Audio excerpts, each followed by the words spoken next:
Welcome back to Hardball. We're back with the 39th President of the United States, Jimmy Carter. His new book is called Palestine, Peace, Not Apartheid. And President Carter, why did you use the word apartheid in the book's title? Well, let's look at the entire title, if you don't mind. The first word is Palestine, which involves the land that belongs to the Palestinians, not the Israelis.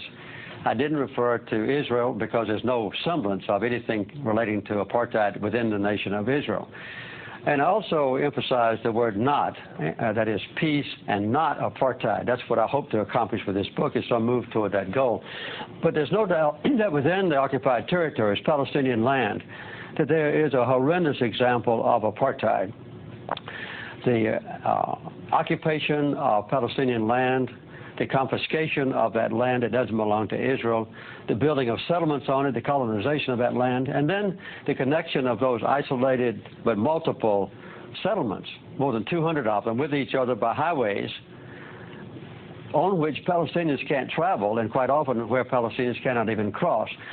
So the persecution of the Palestinians now under the occupied territories is under the occupation forces is one of the worst examples of human rights deprivation that I know. And I think even worse, though, than a place like Rwanda? Yes, I think, yes. You mean now? Yes. I think the impression now of the Israelis, of the Palestinians by the Israelis, is worse than a situation in Africa like the oppression of Rwandans and the Civil War. I'm not going back into ancient history about Rwanda, but right now, the persecution of the Palestinians is one of the worst examples of human rights abuse I know, because the Palestinians... When you're talking about right now. You're not talking about, say, I'm not talking about ancient history. No. Well, Rwanda wasn't ancient history. It was just a few years ago. You can talk about Rwanda if you want to. I want to talk about Palestine.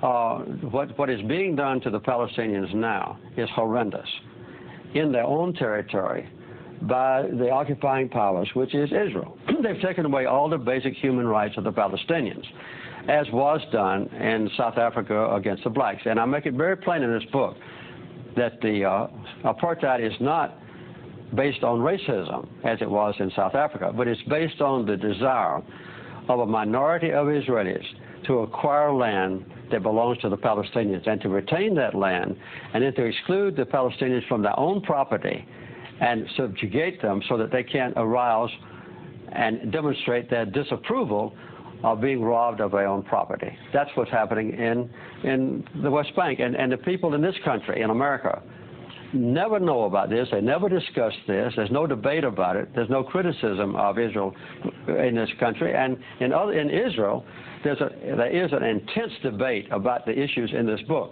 In this country, no. I agree. I mean, I wish we had that sort of debate that they're having in Israel. I wish we had that in the United States. But give us a sort of sense, how much of the responsibility for the conflict, the Israeli-Palestinian conflict, do you think belongs to the Israelis for their tactics like seizing land and occupying territory that didn't belong to them? How much of it is the responsibility of the Palestinians for their suicide terror attacks and their bombings within Israel proper?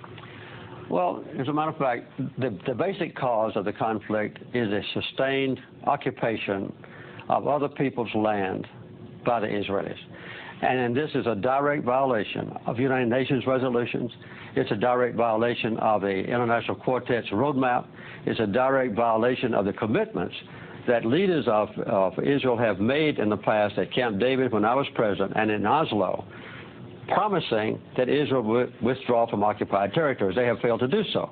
In response to that, and I'm not excusing them, there have been acts of violence. As a matter of fact, though, Hamas, the #1 accused persons of violence, have not committed an act of suicide bombing that caused an Israeli life now since August of 2004.